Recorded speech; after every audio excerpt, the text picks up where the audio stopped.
Indiana Jones. It's a podcast about Indiana Jones. Every movie, 1 minute at a time. Indiana Jones Minute. Welcome back to the Indiana Jones Minute. This is the podcast where it feels like we're getting hit right in the unmentionables from the film Indiana Jones and the Kingdom of the Crystal Skull, 1 minute at a time. I'm Tom Taylor. I'm Pete Mummert, and I'm watching this minute like I'm about to protect against a free kick in soccer. I'm Gerald Christopher Porter. And I'm Josh Horowitz, back for more. Hey. Excellent. Hey, Welcome back, Josh. Thanks for having me. Of course. Yeah, we need you for all the swashbuckling. There's still more swash to buckle. Yeah, speaking of swashes getting buckled, this minute begins with Mutt actually, getting hit in the boing-loings over and over again. And it ends with Mutt fighting Spalko and some other Russian. And my question is, seeing Mutt getting hit in the yarbles over and over again, is this the first getting hit in the nuts gag in any of the Indiana Jones movies, or am I forgetting something? Well, see, it's not a getting hit in, but it's interesting because Mutt is protecting his yarbles, but Indy is making a point not to protect his earlier in this movie when he grabs the broom and pushes it away. Which part was that? Yeah. Wait, the broom? When Bob Ross shows up and they're like scrubbing him down. And scrubbing him. Yeah. Oh my gosh. Yeah. The guy's scrubbing him, and he grabs the Yeah. giant broom and moves it away. I'll take my chances with the radiation. That's cool. There's the misunderstandings gag. Yeah. It's not that's not true. a slapstick. They've like been verbal. referred to before, I guess. Yeah. they exist as they're canonical in this universe.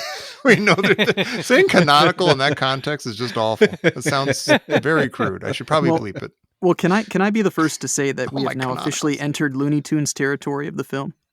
Yeah, no, that's fair. Yeah. That's totally Stretchy fair. legs, Yeah. getting whapped in the rucksuckle. Canonical balls. Yep. I'm surprised there doesn't have like a Popeye like punching bag sound. Well,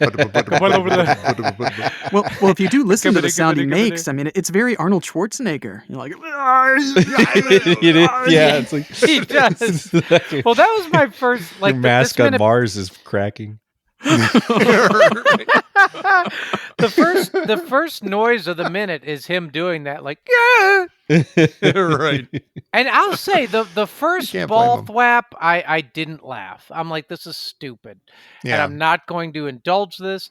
And then there's like the third and the fourth, and it just kept going. And then I did start to laugh. Oh, okay. I was like, well, because it's like, pardon the pun, but they just kept hammering the joke. They just like the first one. Okay, look, last minute, you actually see these two balls like fly under Mutt's balls, but they don't hit him, but they fly under it, and you're like, oh, it was a close one. Yeah. That would have been funny. Yeah, and then this one, they just own it. The 1st second, it's like, well, blue. And you're like, okay, that's, whatever, Looney Tunes.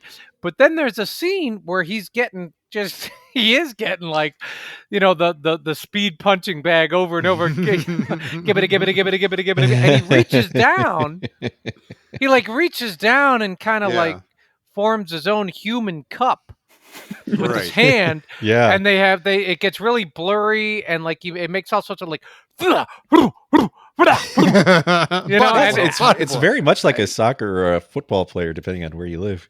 Yeah. Like, well, it's also a better use of his offhand. Remember, I was saying that's right. in front. Yeah, Put the thing to that's use. good. Yeah. Yeah. At that point, I started laughing. I'm glad to hear you enjoyed it, Jerry. I did. I'm happy I was Makes like, me happy. I was like, I don't know what's going on, but I just started laughing. It's funny. Yeah, I like. I don't have a problem with it either. What's weird is, as Looney Tunes as it is, it's decidedly not Looney Tunes because he's barely reacting to getting, right in the rucksuckle over and over again. Like he's reacting like, oh no, I don't want this to happen, but he's not like in any kind of agony. His eyes aren't bugging out. But it's also He's just like not going, long "Auga." stalks of vegetation, right? So maybe it's not very painful. Well, okay, to that point, yes, it is just kind of like loose things of vegetation, but it does it, maybe I'm hallucinating, but it looks like when they're showing him from the back and they're driving away from us and he gets hit by another thing, but can you see one of the things like go down like on a hinge before it hits him? It's like those branches are set up to fall down, and one of them kind of pre-falls down by just like an instant. Really? Yeah, took me right out of the movie. Well, I'm gonna say Pete. That I mean, those It does, yeah. Animatronic stalks. Yep, Tom wanted It's to like see you are full Yarble contact and didn't get it. to see. I'm furious. I want my money back. I mean, if you're going at what are they supposed to be going at? Like, I don't know, 25 miles an hour. I mean, Yeah. you could hit a cotton ball and it's gonna hurt. That's the thing. Yeah, Yeah. that's true. I think we said before there was a time like you and me and Joe Spaley, former guest of the show, were just sitting around, and I was sitting like an idiot with my legs akimbo, and Joe was just like kind of idly tossing a tennis ball around. He went, "Oh, I'm going to toss it over to Tom." Boop. And it just lightly landed there, and I was in agony for the next, 10, 15 minutes. I remember that well. You were on a hammock, weren't you? Yeah, something like that. Yeah. We're just hanging out, old chums, having a That great was time. that was a terrible Ping-pong thing to ball. do. Tossed a tennis ball right in my ear. That was the sound I made. Yeah. We still invited him on the show. I don't know why we did that. Friendship should have ended then. Pete, do you like this scene? Do you like what happens? You mean the whole yeah, you know what? I don't mind Explain this scene. yourself. Yeah, explain Well, yourself. it's got some Raiders callbacks too. You know what? I'm getting a little tight. I don't like the Raiders callbacks. Oh, You don't like that? You guys were noticed. I missed it the first time. You mentioned a while ago that they're kind of doing the Cairo truck chase music. Mm-hmm. And I had missed that, but I caught it this time. They're doing it this time when Spalko and Marion are in the same truck. well, then And sort of at the same moment where she is like flung to the front of the truck the way Indy was in the Cairo chase. And it's a dun, dun, dun, da, da, da. They bring in some of that. And I'm like, you shouldn't do that. Now I wish I was watching Raiders. I wish I had a t-shirt that said I could be watching Raiders. Go check it out. Yeah, I bet you could get one. Yeah. I think sometimes it works though. It was years later when I noticed after watching Return of the Jedi that during the whole scene, the fight after when they're on the sail barge, they bring back music from the first movie, and it works. I don't know. I think in this case, I think it does work. You kind of know what they're trying to evoke here. I let it pass.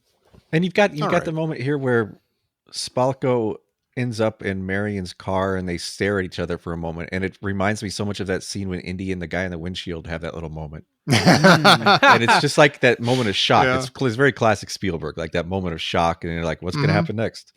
And then, but that also is I think I sort of teased this last minute, but I feel like this is a scene where if you look, Spalko looks Marion up and down, like at first there's that shock stare, but then she kind of does her like kind of looks her down, up and down, and it to me that seems like Spalko's into Indy, like that's she's Indy's girlfriend.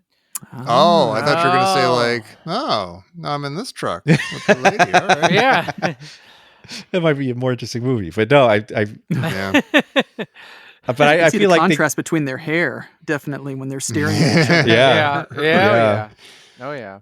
But I feel like they thought about going that direction with is Indian going to be a love interest with Spalko, and then they ended up throwing it all out. But I feel like there are little parts of it like this that seem to hint at it. I mean, she could have gone after him, and he could have rebuffed her the entire time. And that could have been a thing. Yeah, or even if And she then- even just like a little more unrequited, like just seen more interest from her. But I think this is the only time where anything's like, oh, maybe she's into Indy. I suspect that if this movie were made shortly after, Last Crusade, and we had a younger Harrison Ford, it might have sold better. That there would be a love interest between them. I think the age difference makes I agree. a big difference here. I agree. Yeah, I mean, we should. I do give them. We said this 2 years ago. Whenever we were talking, I do give them points for not doing that, for not having Indy chasing after anybody 30 years much younger. That's one of the things with James Bond where it's like that he's always no matter what, he's always going to, know biblically the the whatever. It's like, well, at least two, like the woman who's his, I don't know, on his side, and also the woman who's not on his side. And one of them will be 40 years younger than he is. Yeah, Right. I guess I'm thinking of what did we watch? A View to a Kill. Yeah, I mean, Yeah, later it's- Roger Moore's. Yeah, that was difficult. I don't. Well, yeah, I'm glad they don't do that in this. Like, Indy doesn't Yeah. have to. Yeah, no, he doesn't. But have like we were to saying have last to. time, it'd be nice if he and Marion had some kind of. There's no spark there. They're happy to see each other, and they get along, and they got a lot of water under the bridge and stuff. But there's no like. I don't know. And I'm again, I don't even know if I'm asking for that, but I don't know. It's weird that it's not there. Maybe. I agree, but I feel like I feel maybe it's a little less now, but I feel like there's always been not a taboo, but a sort of a lack of appetite for American audiences to see older women portrayed as sex objects. Yeah. Beyond like a handshake. Like like there you older go, men, it's old fine. chum. Like older men, it'll be an older guy and a young lady. It'll be like, hey, Mhm. but you don't Yeah. see a lot of older. I think that's changing, fortunately. But I feel like for a long time that was just something they didn't really show. Yeah. Interesting. Hey, speaking of sounds from other movies, Yeah. when Indy collides with the two, well, I forget which truck now, but the middle one, and he collides with it, you can at least I can very clearly hear an AT-AT stomping. The metal collision Wow. there sounds exactly like an AT-AT. Wouldn't put Yeah. it past the sound guy. What's Yeah. Oh, yeah. Ben Burt, right? Yeah, Yeah, Yeah. just Oh, it rifling through totally the is. drawers. Yeah, that 100% Right, it's got is. that Yeah, shrunk, that kind of like that 100% is. Yeah, that's Yeah. Ben Burt's special. Nice. Despite the, I don't like the looking at each other's before it happens. Where it's a little too Looney Tunes. It's kind of like with like a big pregnant, that kind of. Oh, really? I like it. I don't really like that, but I do love Marion's break. Her See, that's what breaking Yeah. is cool. You Yeah. don't like I that? think that makes I the like her look break. work.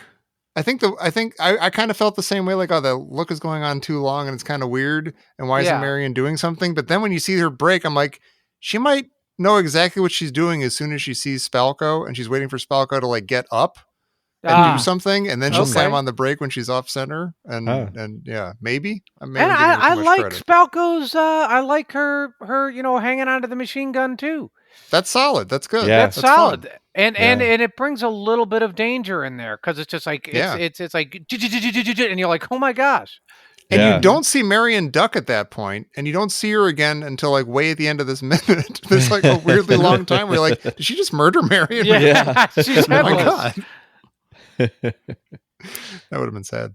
So what's your thought about using the bag as a bludger? They're pretty free and loose with that. Like they're not worried Yeah. about somehow damaging this. I mean, it's crystal. I guess it's, supposedly solid, but It makes a nice sound. It I does. was Yeah. expecting to hear something a little more crystalline, but then I was thinking, if they really took it all the way out there, you'd have a much shorter indie movie if you have the sound of shattering glass accompany the movie, and then you see Mutt looking sheepishly at Indy, and I guess they all drive home at that point. Well, again, this Yeah. is one of those things. Like again, like I'm looking at Mutt. His prioritizing is off. Like, so he's sitting there in the back of the truck. He has the sword and the skull. All he has to do is just murder the driver, and then the car stops. Mm-hmm.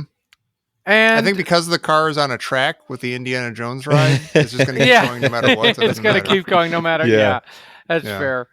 But and he that's the thing. He kind of, what does he actually say?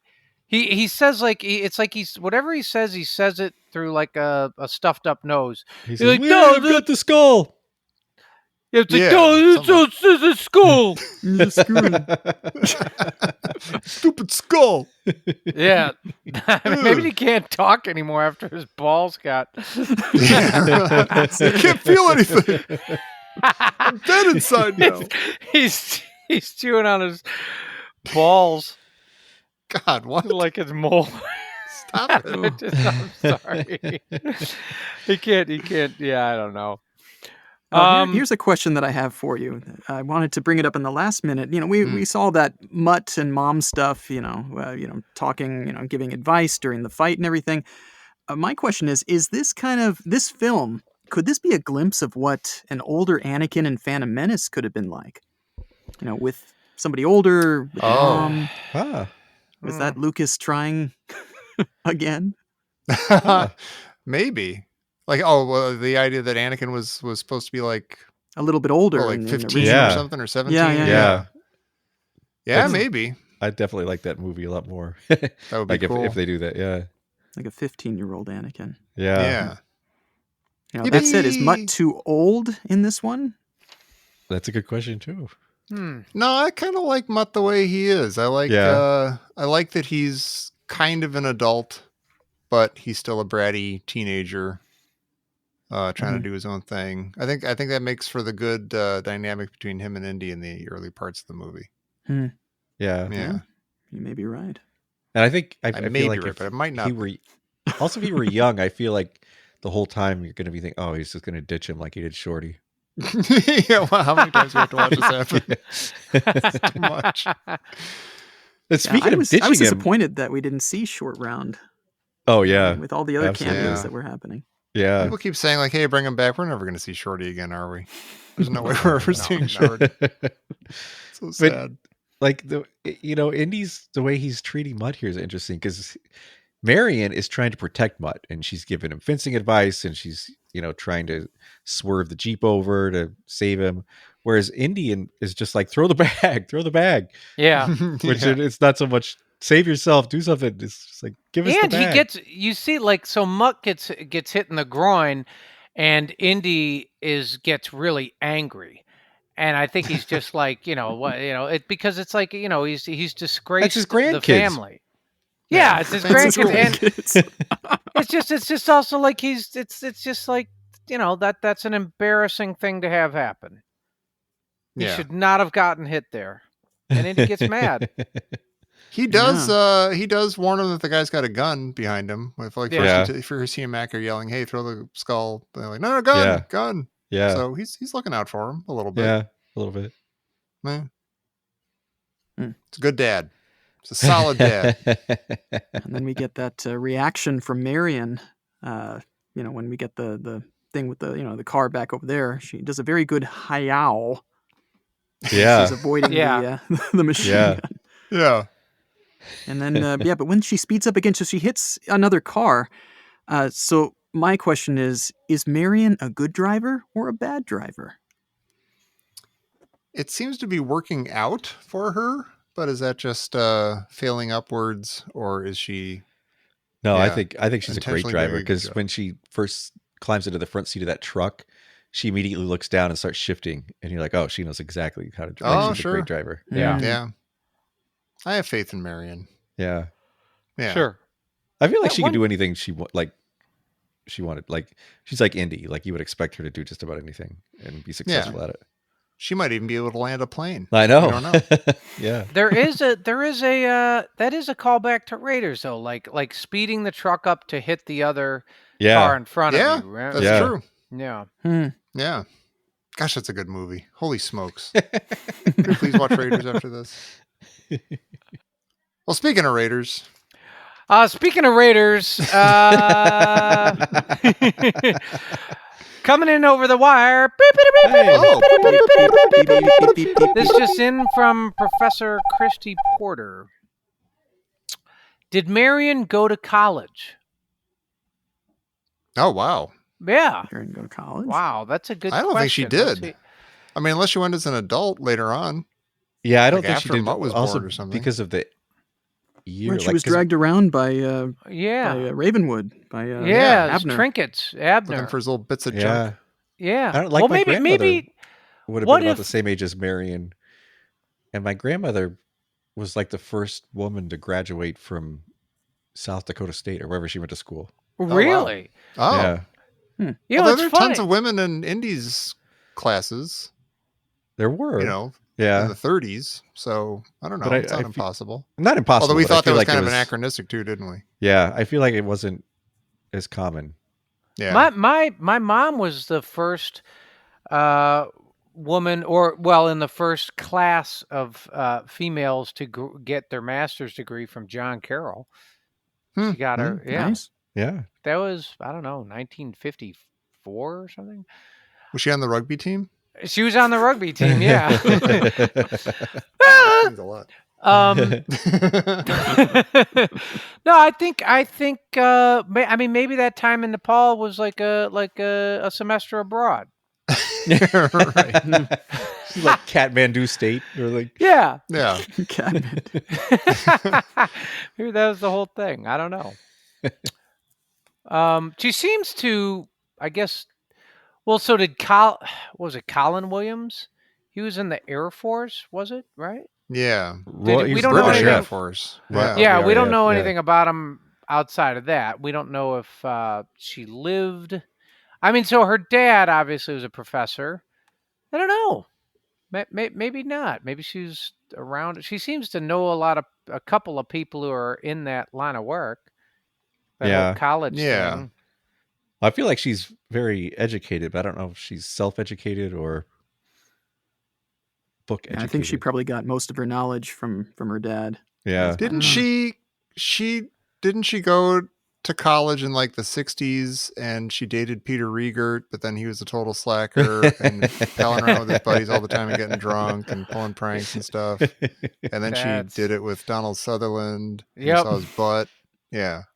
That all rings a bell. Yeah. In the vast good enough. movie verse. It all ties together. Josh, thank you so much for Thanks for having helping us tie all this together. Yeah, lots of it was- fun. Yeah, I'm glad you could join us so many times. That was fun. Absolutely. Hey, tell the people again where they can find you, and you're busy out there using Yeah. your voice and your wits. Well, you can find me at joshhorowitz.com. I have Twitter and Instagram accounts. It's under UCLA Falcon. UCLA like the school, Falcon like the Oh. bird.